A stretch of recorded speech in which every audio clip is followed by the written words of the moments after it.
শীতের সময় এলি হাঁসের মাংসের স্বাদ আলাদা লাগে। আমার শখ পেজে স্বাগত সবাইকে।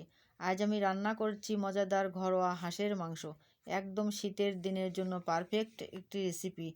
কড়াইয়ে প্রথমে নিলাম পেঁয়াজ কুচি আর কাঁচামরিচ, তার সঙ্গে যোগ করলাম আদা রসুন বাটা আর আস্ত শুকনো মরিচ। তারপর দিলাম আস্ত গোটা গরম মশলা, যেন মাংসের ভালো সুগন্ধি আসে।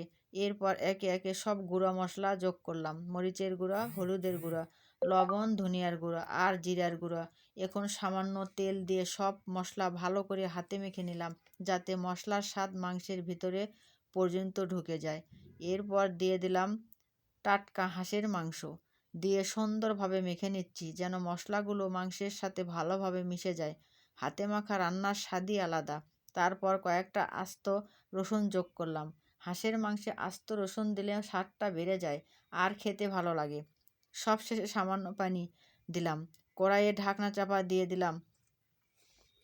এইভাবে শুরু হলো শীতের সময়ের জন্য মজাদার ঘরোয়া হাঁসের মাংস রান্না। ঢাকনা উঠিয়ে আরও একটু নাড়াচাড়া দিয়ে আবার ঢাকনা চাপা দিলাম। আরও কিছুক্ষণ কষিয়ে নেব। তারপর ঢাকনা উঠিয়ে আবার নাড়াচাড়া করে সামান্য পরিমাণ গরম পানি দিলাম। গরম পানি দিয়ে ঢাকনা চাপা দিলাম। দেখতেই পাচ্ছেন মাংসের কালারটা কত সুন্দর হয়েছে। তারপর আবার নাড়াচাড়া করে দিয়ে দিলাম পেঁয়াজের বেরেস্তা। হাঁসের মাংসের যে একটা গন্ধ আছে, সবাই খেতে পারে না।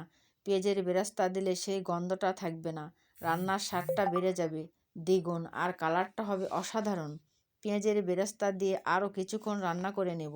পেঁয়াজের বেরেস্তা দেওয়ার জন্য রান্নাঘরে চারিদিকে মিষ্টি ঘ্রাণ ছড়িয়ে পড়ছে। আপনারাও আমার মতো এইভাবে রান্না করে খেয়ে দেখবেন, গরম গরম ভাতের সঙ্গে খুব ভালো লাগবে। ভিডিওটা ভালো লাগলে লাইক, কমেন্ট আর শেয়ার করতে ভুলবেন না। এইভাবে ঘরোয়া রান্নার ভিডিও পেতে পেজের সঙ্গে থাকবেন। সবাই ভালো থাকবেন। আল্লাহ হাফেজ।